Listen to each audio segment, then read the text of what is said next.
నమస్తే, నేను కిషోర్ కుమార్.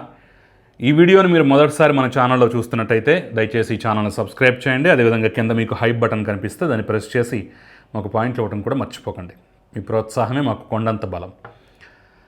రాజకీయాల్లో హత్యలు ఉండవు, కేవలం ఆత్మహత్యలు మాత్రమే ఉంటాయని చెప్పేసి ఈ మహిళా నేతను చూస్తే నాకు ఎప్పుడు అనిపిస్తూ ఉంటుంది.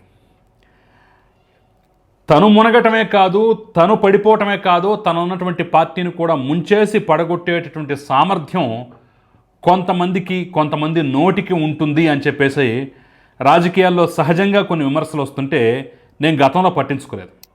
కానీ ఈ మధ్య నాకు పట్టించుకోవాలనిపిస్తోంది. ఎస్, ఇలాంటి వాళ్ళు మునగటమే కాదు, వాళ్ళ పార్టీని కూడా ముంచేస్తారు అని చెప్పేసి గట్టిగా ధైర్యంగా నమ్మాలి అనిపిస్తూ ఉంటుంది. ఎవరా నేత, ఏంటా కథ అనేది నేను ఈ వీడియోలో వివరంగా చెప్పేటటువంటి ప్రయత్నం చేస్తాను. ఇందుట్లో మరొక విచిత్రమైన టాపిక్ కూడా ఉంది. అదేంటయ్యా అంటే, ఎంకిపెళ్ళి సుబ్బిచావుకు వచ్చింది అంటారు కదా, అలా ఏ సంబంధము అంటే ఈ మహిళా నేత విషయంలో ఏ సంబంధము లేనటువంటి ఒక తెలుగుదేశం పార్టీ నాయకుడిని ఇప్పుడు వైఎస్ఆర్ కాంగ్రెస్ పార్టీ బూతులు తిట్టుకుంటున్నటువంటి పరిస్థితి. ఆ విచిత్రమైనటువంటి పరిస్థితి కూడా ఎందుకు వచ్చింది ఏంటనేది కూడా నేను వివరించే ప్రయత్నం అయితే చేస్తాను. సో ఇప్పటికే చాలామందికి అర్థమైపోయి ఉంటుంది ఆవిడ ఎవరు. నగరి మాజీ శాసనసభ్యురాలు, మాజీ మంత్రి, ఫైర్ బ్రాండ్గా పేరు పొందినటువంటి మహిళా నేత ఆర్కే రోజా. రోజా ఎప్పుడు వివాదాస్పదమే, ఎప్పుడు వార్తల్లో ఉంటుంది కదా. ఇప్పుడు తాజాగా ఏం జరిగిందని చెప్పేసి చాలామందికి తెలుసుండకపోవచ్చు. ఆవిడ తాజాగా ఒక ప్రముఖ ఛానల్కి ఇంటర్వ్యూ ఇచ్చింది. సరే, రాజకీయంగా ఉంది కాబట్టి విమర్శలు, ప్రతి విమర్శలు సహజమే. అందుట్లో ఎవరికి ఎలాంటి అనుమానాలు లేవు. ఒకవేళ ఏమైనా విమర్శలు చేస్తే ఎవరి మీద అయితే విమర్శలు చేసిందో వాళ్ళు, వాళ్ళ పార్టీ అభిమానులు, కార్యకర్తలు దానికి తగిన రీతిలో counter ఇచ్చుకుంటారు.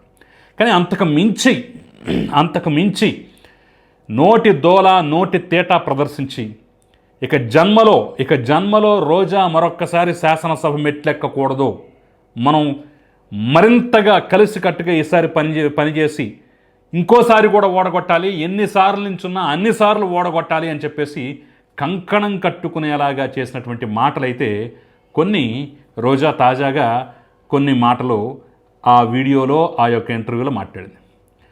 Current topic, trending topic Tamil Nadu elections, తమిళనాడులో గెలుపొందినటువంటి టీవీకే విజయ్, ఆ పార్టీ, ఆ వ్యవహారం. సరే, విజయ్ మా వల్లే గెలిచాడు, జగన్మోహన్ రెడ్డి ఫోటో పట్టుకోవడం వల్లే గెలిచాడు. ఆ ఫోటోలో ఉన్నటువంటి విజయ్ని, జగన్ని చూసిన తర్వాత అసలు తమిళనాడు ప్రజలు మొత్తం ఇంత గొప్ప నేతని మనం ఎందుకు వదులుకోవాలన్నట్టుగా ఓట్లు గుద్దేశారు, గెలిపించారు. మా క్రెడిటే, జగన్ విధానాలు ఫాలో అయ్యే గెలిచాడని చెప్పేసి కొడుతున్నారు కదా.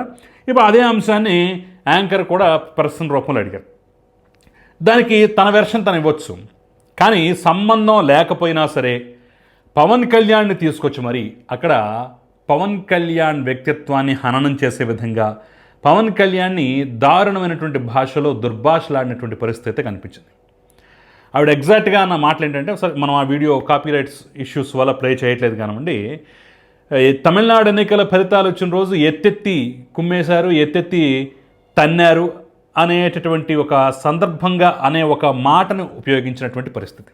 అంటే పవన్ కళ్యాణ్ని ఆ రోజు ఇష్టం వచ్చినట్టు బూతులు తిట్టారు, చూడరా సిగ్గులేదా నీకు, విజయం చూసి నేర్చుకో అన్నట్టుగా ఆ రోజు ఆంధ్రప్రదేశ్ ప్రజలు, పౌరులందరూ పవన్ కళ్యాణ్ని బూతులు తిట్టారు అని చెప్పేసి ఆ ప్రాస, ఆ డైలాగులు, ఆ మాట్లాడినటువంటి తీరు, ఆ వ్యక్తపరిచినటువంటి అభిప్రాయం అయితే చాలా జుగుప్సాకరంగా ఉంది. కావాలంటే ఒక్కసారి మీరు కూడా మీకు కుదిరితే యూట్యూబ్లో ఉంటుంది, ఆ వీడియో వెళ్ళి చూసి పవన్ కళ్యాణ్ ఏమన్నదో కూడా తెలుసుకునే ప్రయత్నం చేయండి. నేను మళ్ళీ పదే దాన్ని రిపీట్ చేయదలుచుకోలేదు. అరే, ఎంత దుర్మార్గకరంగా అంటే అసలు ఆ భాష ఏంటి, ఆ తీరేంటి, ఆ కథ ఏంటి. ఆ వీడియో, ఆ ఇంటర్వ్యూ బయటకు వచ్చిన తర్వాత నుంచి ఇక జనసేన వాళ్ళైతే ఇక ఇష్టం వచ్చినట్టుగా చెలరేగిపోతున్నటువంటి పరిస్థితి. కొంతమంది బుద్ధిజీవులు అందుట్లో కాస్త ఆవేశం తగ్గించి ఆలోచనతో ఉండేటటువంటి వాళ్ళైతే ఇక నెక్స్ట్ జీవితంలో రోజా మరొక్కసారి ఎన్నికల్లో గెలవకుండా ఉండటానికి ఏం చేయాలో అది చేద్దాం, కంకణబద్ధులవుదాం, మనమందరం సమైక్యంగా ఉండి నగర నియోజకవర్గంలో పనిచేద్దాం కూటమి తరపునని చెప్పేసి మాటిచ్చుకోవటం, శబదాలు చేయటం, ఆ రకంగా అవసరమైతే కార్యాచరణకు దిగిపోతామని చెప్పేసి కూడా కలిసి కట్టుగా ఒక తాటి మీదకి రావడం కూడా దాదాపుగా జరిగిపోయినట్టుగా అయితే కనిపిస్తోంది. ఎందుకంటే సోషల్ మీడియాలో ఫ్రీక్వెంట్గా వస్తున్నటువంటి ఆ పోస్టులు, దాని మీద కౌంటర్లు, దాని మీద కొంతమంది మాట్లాడుతున్నటువంటి వల్గర్ లాంగ్వేజ్, సరే తిడతారు, బూతులు తిడతారు ఖచ్చితంగా. కొంతమంది తిట్టడం కాదు, మనం ఈ రకంగా పెడదాం, ఇదే రోజు జీవితంలో మరొక్కసారి గెలవకుండా చేద్దాం అనేటటువంటి విధంగా వాళ్ళు మాట్లాడుతున్న మాటలు కానీ ఇవన్నీ కానివ్వండి నిజంగానే ఆలోచింపచేస్తున్నాయి. అంటే ఎత్తి చూపచ్చు, పవన్ కళ్యాణ్ని ఆ అంశాన్ని ముడిపెట్టి విమర్శించవచ్చు, కానీ దానికి ఒక పద్ధతి ఉంటుంది, దానికి ఒక పదజాలం ఉంటుంది, దానికి ఒక భాష ఉంటుంది. అదేది లేకుండా నా నోటికి ఏమొస్తే అది ఎత్తి పడేశారు, కుమ్మి పడేశారు, ఎత్తెత్తి కొట్టారు, అది కొట్టారు, ఇది కొట్టారు. ఏంటా భాష? ఏంటా దుర్మార్గకరమైనటువంటి భాష? ఏంటిది? మరి అదే విజయ్ జోసెఫ్ ఈరోజు 5 పార్టీలతోటి పోస్ట్ పోల్ అలయన్స్ వాళ్ళందరి మద్దతుతోటి ఆయన ఈరోజు ప్రమాణ స్వీకారం చేశారు కదా. మరి సింగిల్ సింహం ఈ డైలాగులని ఎక్కడికి పోయాయి?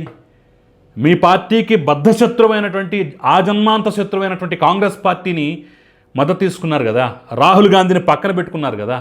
రాహుల్ గాంధీ ప్రమాణ స్వీకారానికి వచ్చాడు కదా, నాకు మొదటి నుంచి సపోర్ట్ చేస్తున్నటువంటి నా అన్న రాహుల్ గాంధీ అని చెప్పేసి గర్వంగా స్టేజ్ మీద చెప్పాడు కదా విజయ్ జోసెఫ్.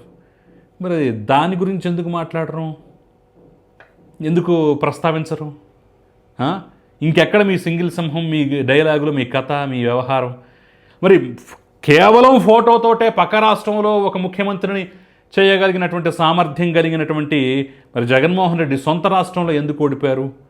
చరిత్రలో కని విని ఎరుగినటువంటి రీతిలో ప్రతిపక్ష హోదా కూడా అక్కడ ప్రధాన పార్టీలు రెండింటికి ప్రతిపక్ష హోదా వచ్చింది.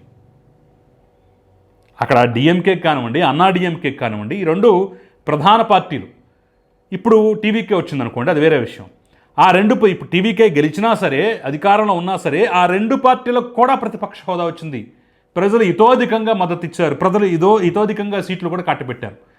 మరి మీ పరిస్థితి అలా ఎందుకైంది? మరి దీని గురించి ఎందుకు మాట్లాడరు? మిమ్మల్ని మరి ఎందుకని ఎత్తెత్తి కొట్టారు జనాలు, ఎత్తి కుదిపేశారు? మరి దీని గురించి ఎందుకు ప్రస్తావించరు? ఇంకోటి, వంకలే నమ్మకు డొంక అన్నట్టుగా ఈ ఈవీఎంల ట్యాంపరింగ్, మా ఓటమికి ఇంకా కారణం ఈవీఎంలు అని చెప్పేసి ఒక దిక్కుమాలిన ఒక దరిద్రపు కొట్టు స్ట్రాటజీని ఇంకా వీళ్ళు ఉపయోగిస్తున్నారు. అక్కడ పక్క రాష్ట్రంలో స్టాలిన్ చెప్పాడు, నేను గెలిచింది ఈవీఎంల మీదే, ఓడింది ఈవీఎంల మీదే, నా గెలుపుకు మాత్రం నేనే కారణం, ఓడిపోతే ఈవీఎంలు కారణం అని చెప్పేసి నేను ఇది చెయ్యను అని చెప్పేసి ఆ రోజు స్టాలిన్ ప్రకటించినట్టుగా కూడా కొన్ని వార్తలు వచ్చాయి. మరి దాని గురించి ఇంకా ఈవీఎంలను ఎందుకు మాట్లాడుతున్నారు? అదే ప్రశ్నని మరి అలా అంటే విజయ్ కూడా ఈవీఎంల వల్లే గెలిచాడా అని చెప్పేసి యాంకర్ అడిగితే తలాతోకా లేకుండా చంద్రబాబుని విమర్శిస్తూ, చంద్రబాబుని తిడుతూ, చంద్రబాబు లాంటి దుర్మార్గపు రాజకీయ నాయకులు లేడని చెప్పేసి ఆ సమాధానం దాటివేసినటువంటి పరిస్థితి. అదే ఇంటర్వ్యూకి ముందు మీరేదో కార్లు కొన్నారు, అది కొన్నారు, ఇది కొన్నారు, ఈ కూటమి ప్రభుత్వం వచ్చిన తర్వాత పెద్ద ఎత్తున అంటే రోడ్లు బాగుండబట్టే కదా కార్లు కొన్నారంటే, అబ్బెబ్బెబ్బే లేదు, మా హయాంలోనే రోడ్లు బాగున్నాయి కాబట్టి పవన్ కళ్యాణ్ వచ్చి రోడ్డు మీద పడుకున్నాడు అని చెప్పేసి ఒక కవర్ డ్రైవ్ చేసేటటువంటి ప్రయత్నం. ఎవరి హయాంలో రోడ్లు బాగున్నాయి, ఎవరి హయాంలో రోడ్లంటూ ఆఖరికి పక్క రాష్ట్రం తెలంగాణలో ఉన్నటువంటి అప్పటి మీ క్లోజ్ మిత్రపక్షమైనటువంటి టీఆర్ఎస్లో హరీష్ రావు, కేటీఆర్ వీళ్ళు కూడా రోడ్ల మీద సెటైర్లు వేసినటువంటి వీడియోలు స్టిల్ ఇప్పటికీ ఉన్నాయి. ఆఖరికి త్రిదండి చినజీయర్ స్వామి కూడా రాజకీయాలతో సంబంధం లేనటువంటి వ్యక్తి కూడా రోడ్ల మీద కామెంట్ చేసినటువంటి పరిస్థితి.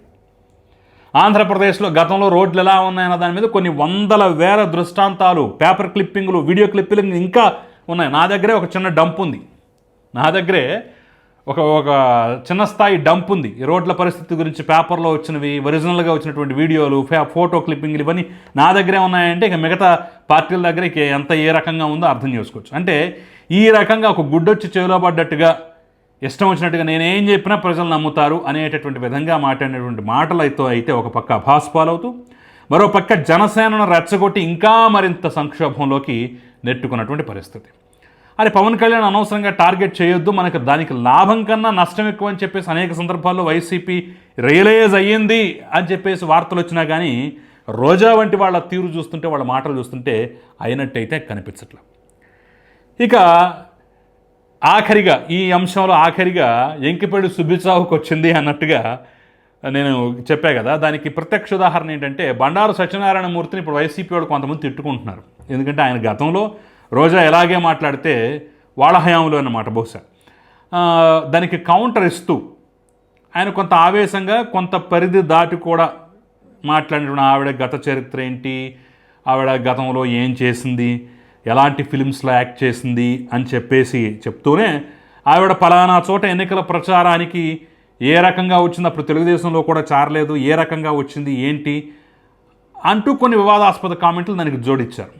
సో అది తెలుగుదేశం వాళ్ళు కూడా వద్దు, ఆ రకంగా మాట్లాడటం అనేది కరెక్ట్ కాదు, అది నిజమా కాదనే సంగతి కాసేపు పక్కన పెడితే తప్పు అని చెప్పేసి ఖండించినటువంటి సందర్భం. అప్పుడు పెద్ద ఎత్తున సినిమా నటీమణులు కూడా తమిళనాడు నుంచి రాధిక వంటి వాళ్ళు, మిగతా వాళ్ళు వంటి వాళ్ళు పెద్ద ఎత్తున ఖుష్బు వంటి వాళ్ళు బండారు సత్యనారాయణమూర్తిని ఇది చేస్తూ విమర్శిస్తూ కొన్ని కామెంట్లు చేశారు, కొన్ని వీడియోలు కూడా రిలీజ్ చేశారు. ఇప్పుడు ఆ వీడియోని జనసేన వాళ్ళు పెద్ద ఎత్తున వైరల్ చేస్తున్నారు. అదే దీన్ని చూసి ఇది పాత వీడియో, ఎప్పుడో పాతకాలం నాటి వీడియో, అప్పటి వివాదం వేరు, అప్పుడు దానికి కౌంటర్ ఇచ్చేటటువంటి ప్రయత్నం చేశాడు సత్యనారాయణమూర్తి అనేటటువంటి విషయం తెలియనటువంటి వాళ్ళు, ఆ పాత సంగతులు తెలియనటువంటి వాళ్ళు, చూడనటువంటి వాళ్ళు, ఆహా ఈ రకంగా మాట్లాడతావా, మీ పార్టీ ఎట్లాంటిది కాబట్టి మీరు అది చేస్తున్నారు ఇది చేస్తున్నారు అని చెప్పేసి రోజాను వెనకేసుకొస్తూ బండారు సత్యనారాయణమూర్తిని తిడుతూ వాళ్ళు కూడా ఒక ఉద్యమంలాగా కొన్ని పోస్టులు అక్కడక్కడ అడపాదడప, సరే పెద్ద ఎత్తున కాకపోయినా అడపాదడప అయితే ఇప్పుడిప్పుడే స్టార్ట్ అవుతుంది. కొన్ని కామెంట్లు కొన్ని పోస్టులు నేను కూడా చూశాను. ఆ రకంగా నువ్వు మాట్లాడతామని చెప్పేసరి ఆయనకేం సంబంధం, అది ఎప్పుడో పాత వీడియో, పాత వివాదం. సరే రాజకీయ పార్టీలు అన్న తర్వాత కొన్ని ఎలాంటివి పాతవన్నీ తవ్వి తీసి మరి ఉపయోగించేటటువంటి ప్రయత్నం, రివర్స్ స్ట్రాటజీ చేసేటటువంటి ప్రయత్నం చేస్తూ ఉంటాయి. సో ఇప్పుడు ఆ స్ట్రాటజీకి జనసేన చేసినటువంటి ఆ స్ట్రాటజీకి, అంటే రోజా మాట్లాడినటువంటి మాటలకి కౌంటర్గా ఈయన వీడియోని పెట్టి ఆహా అయితే ఏం చెప్పిందంతా నిజమే కాబోలు అన్నట్టుగా ఈ వీడియో పెద్ద ఎత్తున తిప్పుతుండేసరికల్లా దీన్ని చూసి వైసీపీ వాళ్ళు ఏం తిట్టం మొదలుపెట్టారు. ఇంకెప్పుడు సుభిచావుకి వచ్చిందంటే ఈ రకంగానే ఉంటుంది. ఏదో అంటారు కదా, భలే ఉంది, హీరో వీళ్ళను కొట్టుకొని మధ్యలో కమేడియన్ చంపేసినట్టు నా మీద పడతారేంటి వీళ్ళు అని చెప్పేసి ఆహుతి ప్రసాద్ ఒక సినిమాలో డైలాగ్ చెప్తాడు. సేమ్ నాకైతే అదే గుర్తొచ్చింది. సో రాజకీయాలు ఎలా కూడా ఉంటాయా అనేటటువంటి ఒక భావన అయితే నాకు కలిగింది. సో నేను చెప్పినట్టుగా ఇలాంటి వాళ్ళ నోటి తేట వల్ల తాము మునగటమే కాదు తమ పార్టీలను కూడా ముంచుతారు అనే అభిప్రాయాన్ని మీరు ఒప్పుకుంటున్నారా? ఒప్పుకుంటే నాకు కమెంట్ రూపంలో తెలిపే ప్రయత్నం అయితే చేయండి. మరి ఇలాంటి వాళ్ళ నోటి దురుసుకు అడ్డుకట్ట ఏంటి, దీనికి పరిష్కారం ఏంటన్నది కూడా నాకు చెప్పే ప్రయత్నం చేయండి. Thank you very much.